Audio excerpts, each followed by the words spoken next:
સ્વાગત છે। હું છું રેખા માલકાની અને જોઈએ આજના સમાચાર। ઉપલેટાના ડુમિયાણી વ્રજભૂમિ આશ્રમ શાળામાં 77મા પ્રજાસત્તાક દિનની સાંસ્કૃતિક કાર્યક્રમ સાથે શાનદાર ઉજવણી કરવામાં આવી। પ્રજાસત્તાક દિન નિમિત્તે આશ્રમ શાળાના સ્ટાફ તથા વિદ્યાર્થીઓ દ્વારા સવારે 6 વાગે પ્રભાત ફેરી બાદ 8 વાગે માર્ચ પરેડ યોજાઈ હતી। પીપલ્સ વેલફેર સોસાયટીના વિદ્યાર્થીઓ, સ્ટાફ, વાલીઓ તેમજ ગ્રામજનોની હાજરીમાં ધ્વજવંદન કાર્યક્રમ સવારે યોજાયો હતો।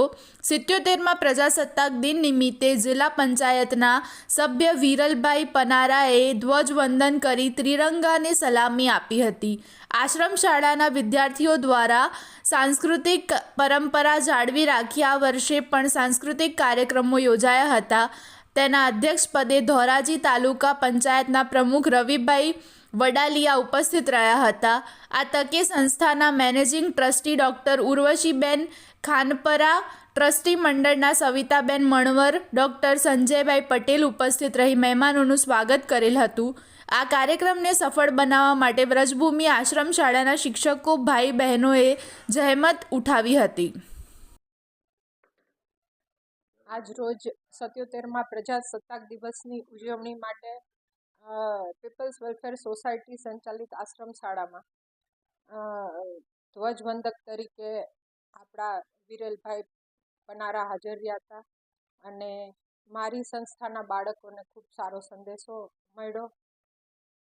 26મી જાન્યુઆરીના દિવસે જ્યારે મણવર સાહેબ આ સંસ્થા ચલાવતા ત્યારે આ જ રીતે 26મી જાન્યુઆરી દેશભક્તિ માટે ચાલવી જોઈએ। બાળકોમાં એક ઉત્સાહ મળવો જોઈએ દેશ પ્રત્યેનો, અને એ પરંપરા કાયમ જાળવી રાખવી એ મારી ફરજમાં આવે છે।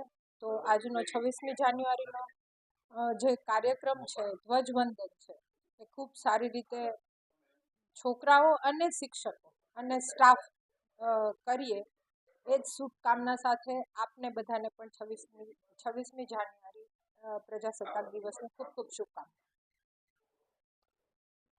મારું નામ વિરલભાઈ પ્રફુલભાઈ પનારા, રાજકોટ જિલ્લા પંચાયત સદસ્ય દંડક।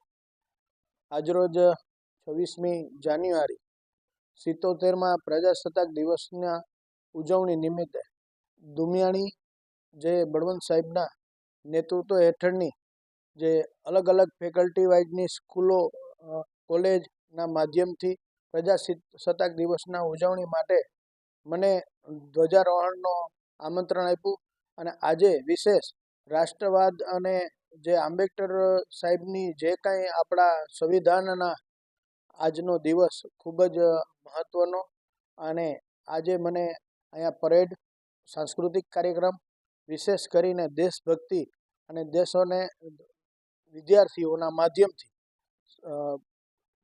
26મી જાન્યુઆરીની ઉજવણી કરવામાં આવી।